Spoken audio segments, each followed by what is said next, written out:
Governanza tajba fit-tmexxija tan-negozji tal-familja.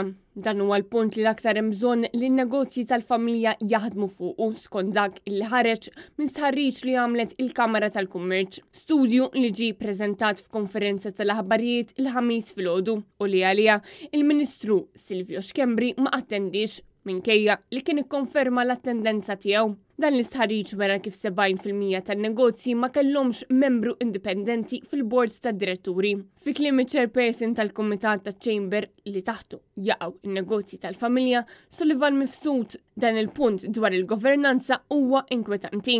Tant li jinħass il-bżonn ta' pjan strateġiku. Hemm improvement xi jsir biex il-negozji tal-familja jkollhom governanza aħjar, jkollhom bord tad-diretturi li jiffunzjona. U jiffunzjona b'mod tajjeb li fuq il-bord tad-diretturi ma jkunux biss membri tal-familja, ħafna drabi jaħdmu fl-istess negozju, imma li jkollhom diretturi indipendenti.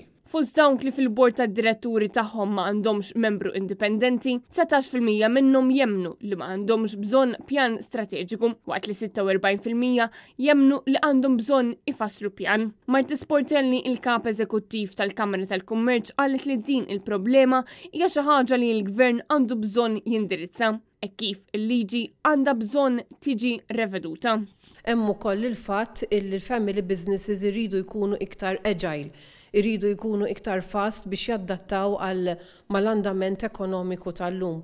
Però da kollu jista' jsir biss jekk hemm il-darba anka il-Family Business Act li għandna llum, ġifieri il-liġi li tirregola n-negozji tal-familja, jerġa' jiġi revedut biex ovvjament dak li huwa tajjeb inħalluh, però ukoll biex fejn hemm li jista' jiġi improvjat ukoll. Skont dan l-istħarriġ l-iktar ħaġa importanti għan-negozji tal-familja hija li jtejbu l-financial performance tagħhom waqt li governanza aħjar qiegħda fl-14 post. Il-priorità prinċipali hija li jtejbu l-andament finanzjarju tagħhom, l-andament ta' profitabilità u ta' cash flow.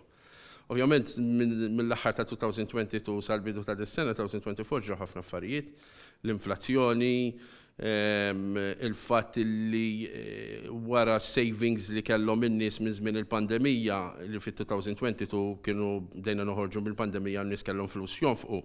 Ovvjament dik issa dak il-benefiċċju għadda. Dan l-istħarriġ sar fost 160 negozju tal-familja li jvarja fid-daqs u kien jinkludi minn ħwienet lokali tal-merċa sa' negozji kbar u anka intrapriżi li laħqu ma' 300 impjegat.